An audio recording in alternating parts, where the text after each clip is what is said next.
Good evening student.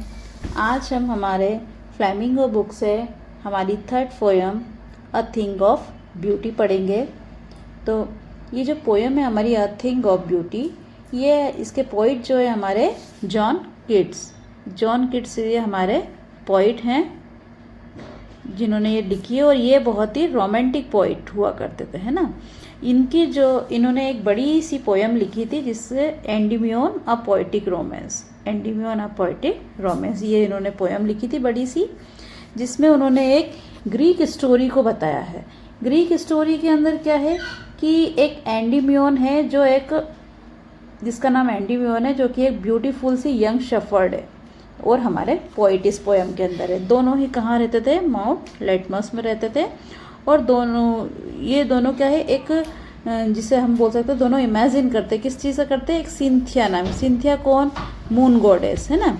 अब ये इनको इतना अट्रैक्ट करती है दोनों को कि ये दोनों उसको ढूंढने के लिए फॉरेस्ट में और सीज तक उसको ढूंढने के लिए निकल जाते हैं। तो इस पोयम के अंदर जो है हमारे पोइट ने जो ये पोयम बहुत प्यारी लिखी है, जिसके अंदर उन्होंने काफ़ी अच्छे से सिंथिया नाम जो मून गॉडेस है उसको बताया है कि ब्यूटी किस तरीके से काम करती है और ब्यूटी कभी भी मरती नहीं है। तो बच्चों, हम अपनी पोयम को आगे पढ़ते हैं। ओके, चलिए।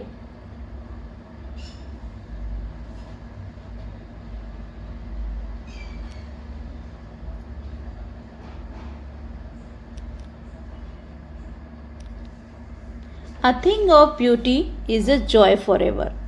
अब जो हमको बताया है कि थिंग ऑफ ब्यूटी मतलब किसी भी थिंग की जो ब्यूटी होती है, मतलब किसी भी चीज़ की जो खूबसूरती होती है वो हमेशा जॉय देती है। क्या देती है? जॉय देती है। और फॉर एवर होती है, मतलब कि हमेशा, वो कभी भी मरती नहीं है। मतलब अनडाई, जिसको हम बोल सकते हैं जो कभी मरती नहीं है ना, अनडाई होती है, वो हमेशा बनी रहती है। इट्स लवलीनेस इंक्रीजेस, और ये अपनी खूबसूरती को हमेशा ही इंक्रीज करती है, मतलब बढ़ाती है।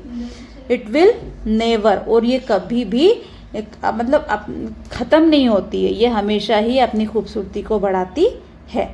पास into nothingness but will keep, है ना। और ये जैसे जैसे और आगे बढ़ेगी, ये कभी भी मतलब इस नथिंग, मतलब ऐसा नहीं कि ये हमें कभी ख़त्म हो जाएगी या मर जाएगी या किसी को मिलेगी नहीं, बट विल कीप, और ये हमेशा बनी रहती है। अबोर क्वाइट, है ना। अबोर क्वाइट क्या? एक जिसे हम बोलते थे शेडी ट्री, है ना। एक शेडी ट्री होता है जैसे छायादार पेड़, है ना। छायादार पेड़ कैसा? जो कि हमेशा छाया देता है। अच्छा, छायादार पेड़ का इसमें जो है एग्जाम्पल इसलिए दिया है एंड अ स्लीप, मतलब कि जैसे हमें छायादार पेड़ के नीचे जाकर जो एक खुशी मिलती है, जैसे हम कभी धूप में चल रहे हैं या कोई काम करते करते हमको थक गए और हमको कोई छायादार पेड़ वहाँ पर हमको मिल गया, तो हम उसके नीचे बैठते हैं और जो रिलीफ मिलता है, जो खुशी मिलती है हमको, जो फीलिंग्स आती हैं, स्वीटनेस जो हमें मिलती है फीलिंग्स के अंदर, उसी के लिए हमको ये जो यूज़ किया है बोअर क्वाइट। मतलब जो शांति हमें एक छायादार पेड़ के नीचे मिलती है और उसके नीचे जैसे हमें सोने का मन करता है, स्लीप करने का मन करता है, तो उसी तरह से जो है थिंग्स की ब्यूटी होती है जो हमेशा जॉय देती है, खुशी देती है, हैप्पीनेस, है ना। और हमेशा ये इंक्रीज़ होती जाती है, बढ़ती जाती है, और ये कभी भी मरती नहीं है, कम नहीं होती है। तो आगे हम देखते हैं कि हमारे पोइट जो है हमको क्या बोल रहे हैं।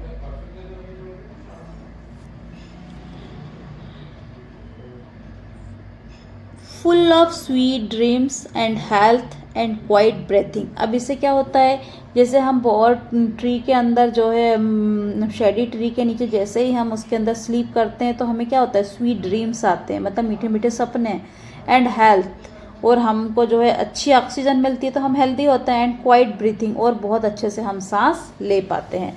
तो उसी तरीके से है कि जो खुशियाँ देने वाली चीज़ें होती हैं, जिन चीज़ों से हमें ब्यूटी मिलती है, वो ब्यूटी हमेशा ही हमें अच्छी हेल्थ बनाकर रखती है, जिनके बीच हमें बहुत अच्छा महसूस होता है। देयरफॉर ऑन एवरी मोरो, अच्छा मोरो के लिए यहाँ आप देखिएगा कि ये मोरो से मतलब है कि टुमोरो, मतलब एवरी मोरो यानी कि हर नई सुबह, नया अगला दिन, है ना। और वेरी रेदिंग। रेदिंग का मतलब होता है चुन, जिसको हम बोल सकते हैं बुनना या चुनना, जैसे हम पिरोना, माला पिरोना, है ना।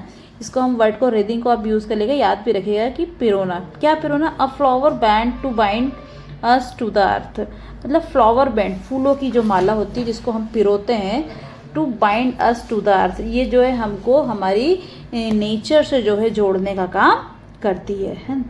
Spite of despondence of the inhuman death, है ना। तो डिस्पोंडेंस का मतलब होता है sadness.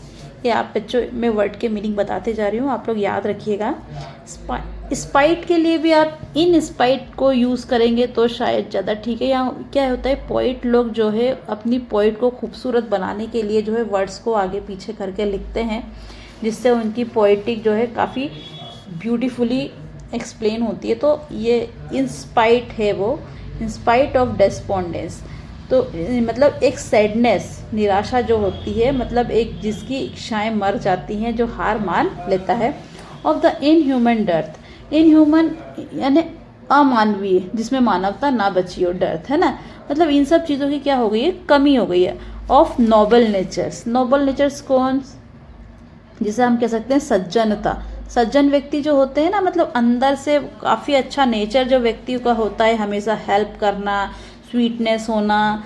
Gloomy day, of the gloomy days, gloomy days क्या भैया, हमारे मतलब कि खुशियों से भरे दिन जो, जिसे हम कह सकते हैं, इन सब की अब क्या है, कमी है। Of all the unhealthy and over dark and ways, इन सब को छोड़ के आप क्या करते हैं, हमेशा अनहेल्दी, मतलब कि जो हमारे लिए ठीक नहीं है, हमेशा हमें नुकसान पहुंचाने वाले काम हैं, या डार्क एंड वेज है, यानी कि जो हमें रास्ता न दिया, जो हमारे लिए गलत है, वो रास्ते हम चुनते हैं। Made for our searching yes in spite of all, मतलब हम क्या है, इन हमारे अंदर जो है सैडनेस, अब जो है हमें क्या देखने को मिलता है, आप सभी के पास में सैडनेस, निराशा, अमानवीय व्यवहार हमेशा होता है, नोबल नेचर नहीं बचा है, उसके बाद में अनहेल्दी, और उसके बावजूद भी क्या डार्क एंड वेज को यूज़ करते हैं, मतलब कि गलत रास्तों का उपयोग करते हैं। Made for our searching yes in spite of all, है ना। Some shape of beauty moves away the pall, अब पॉल का मतलब आप यहाँ देख लीजिए कि जिसे हम बोल सकते हैं जो सैडनेस होती है ना, पॉल का मतलब भी सैडनेस, ठीक। कि ये जो सम शेप ऑफ ब्यूटी, लेकिन ब्यूटी क्या होती, इन सब चीज़ों के होते हुए भी, मतलब इतनी पुरानी हो, मतलब जिसे हम कह सकते हैं डेस्पोंडेंस होना, इनह्यूमन डेथ होना, उसके बाद में जो है अनहेल्दी, डार्क एंड वेज होना, ये सब चीज़ों के होते हुए भी जो है क्या होता है, यदि ब्यूटी का एक थोड़ा सा भी ब्यूटी यदि ये देखने को मिल जाती है, तो क्या होती है, सारी सैडनेस चली जाती है, मूव अवे हो जाती है। From our dark spirit such the sun the moon trees old and young sprouting a shady boon. अच्छा, ये इसलिए बताया है कि देखिए, जैसे हम डार्क स्पिरिट है भाई, हम जब सुबह जागते हैं तो क्या होता है कि जैसे हम सुबह सुबह जागे तो क्या होता है कि हम अगले दिन फिर से अपनी नई शुरुआत करते हैं, है ना। क्या कभी कोई सुबह उठते से फिर तक मुझे अब भी मरना है, ऐसी कोई सोच लेकर नहीं आता है। लेकिन क्या होता है, लेकिन जैसे मॉर्निंग सन होता है, और या फिर हमारा जो चांद होता है, मून जिसे हम बोल सकते हैं, या फिर हमारे ट्रीज है, भले चाहे वो यंग हो या ओल्ड हो, ये सब क्या करते हैं, हमें एक एनर्जी देते हैं, किसी काम को करने के लिए एनर्जी देते हैं, मतलब खुशी देते हैं।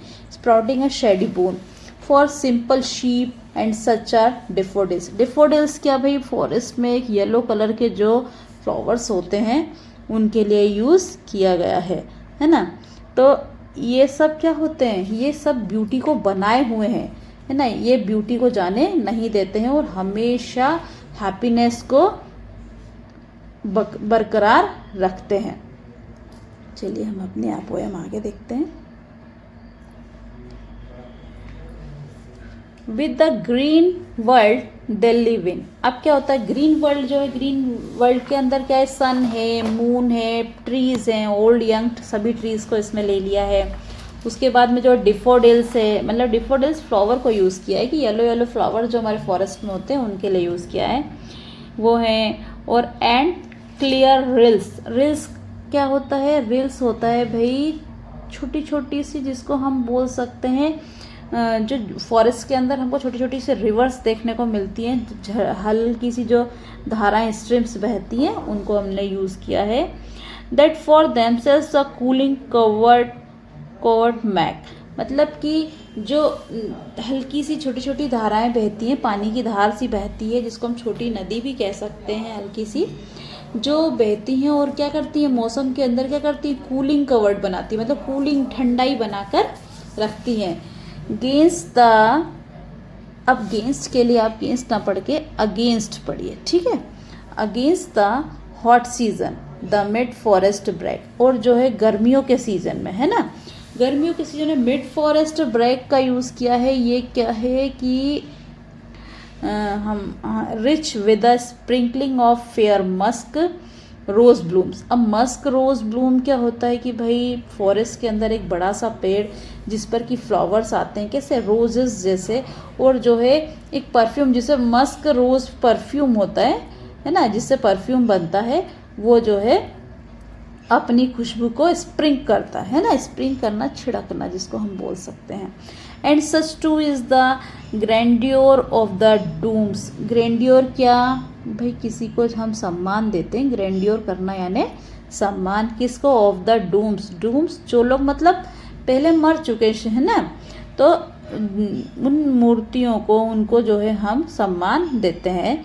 We have imagine for the mighty dead. Mighty dead जो शहीद हुए हैं, है ना, और मर चुके, मतलब उन कुछ अच्छे काम किए और वो शहीद हुए, तो उनकी शहीद मतलब जो उन्होंने अच्छे काम किए उसको तो हम देख नहीं पाए, लेकिन हम अब उनको क्या करते हैं, हम उनको इमेजिन ही कर सकते हैं, जिससे भी हमें खुशी मिलती है। अभी देखिए हमारा आने वाला है, हमारा 15 अगस्त, 15 अगस्त को जो है हम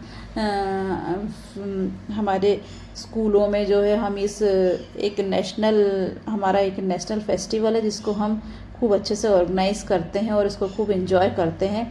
तो इससे हमें क्या होती है, खुशी मिलती है। हमारे कंट्री के लिए कुछ माइटी डैड्स हैं जिन्होंने हमें जो है फ्रीडम दिलाई, तो उनके लिए क्या क्या हम उस टाइम थे नहीं, हमने उनके उस मतलब जो उन्होंने फ्रीडम देखी नहीं, उन्होंने फाइटिंग हमने उनकी देखी नहीं, लेकिन फिर भी क्या हम उसको केवल एक इमेजिन करते हैं, और इमेजिन करके हम क्या करते हैं, उस चीज़ को अपने आप में ढालने की कोशिश करते हैं कि भाई हम भी ऐसे ही बनेंगे और हमारे अंदर भी हम ऐसा ही व्यवहार लाएंगे। All lovely tales that we have heard or read, और जो भी प्यारी प्यारी टेल्स क्या कहानियाँ है ना, जो भी हमने टेल्स कहानियाँ सुनी हैं, किसकी सुनी हैं और पढ़ी हैं। An endless fountain of immortal dream, और जो एंडलेस फाउंटेन मतलब एक फाउंटेन क्या, झरना जिसको हम कह सकते हैं, झरने भाई वाटरफॉल्स हमने देखे हैं भाई, एंडलेस जो कभी भी जिसका एंड नहीं होता है, जो हमेशा बहता रहता है। इमॉर्टल क्या, जो कभी ना मरे, अनडाई, है ना, जिसे हम एटर्नल भी बोल सकते हैं, ड्रिंक, है ना। तो एक ऐसी जो कभी ना जिसका अंत हो, एक ऐसी हमको जो खुशी देता है। Pouring unto us from the heaven's brink, और ये कहाँ से बहता है वो झरना हमारे लिए, हेवन से बहता है, मतलब स्वर्ग से, है ना। कि अब ये झरना हमारा कैसा बहेगा, ऐसे ऐसे ऐसे हम उस झरने को एंजॉय कर रहे हैं, वो कहाँ से आ रहा है, हेवन, है ना, स्वर्ग से, है ना, स्वर्ग से जो है हमारा ये झरना आ रहा है, तो हम उसके नीचे एंजॉय कर रहे हैं, जो कि कभी भी अपनी ब्यूटीनेस को ख़त्म नहीं करेगा। तो बच्चों ये जो स्टोरी हमारी पोएम है, इसके अंदर जो है काफ़ी राइमिंग वर्ड्स का यूज़ किया गया है, और हमारे जो पोइट हैं जॉन किट्स, जिन्होंने जो है काफ़ी अच्छे से थिंग्स ऑफ ब्यूटी, जिसके अंदर काफ़ी हमें एग्ज़ाम्पल दिए हैं, जिसमें कि भाई मून है, सन है, उसके बाद में आपके जो ट्रीज़ हैं, ओल्ड एंड यंग ट्रीज़ भी उन्होंने लिए हैं। उसके बाद में जो है हमारे डूम्स को जो है कि उन्होंने सम्मान देने की बात कही है। फिर हमारे जो माइटी डेड है, जो जिन्होंने शहीद हो गए हमारे इसके लिए, इन सभी से क्या है, हमारा अपने आप को हमें खुशी मिलती है। तो इस पोएम के अंदर उन्होंने जो है ये सब हमें एक एग्जाम्पल के रूप में बताए हैं कि भैया इन चीज़ों से जो है हमें खुशी मिलती है, और जो कभी भी मरती नहीं है, ये हमेशा बढ़ती ही है, समय के साथ ये इंक्रीज़ ही होगी, ये कभी मतलब मरेगी नहीं, ख़त्म नहीं होगी।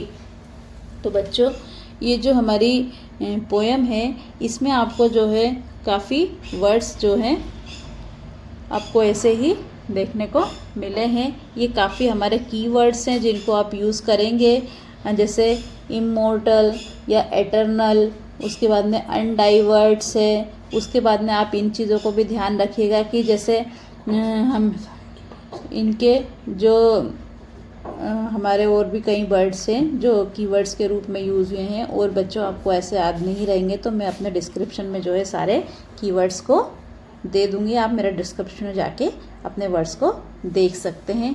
तो ओके बच्चों, हम फिर मिलेंगे अपनी अगली वीडियो के साथ। तो ओके।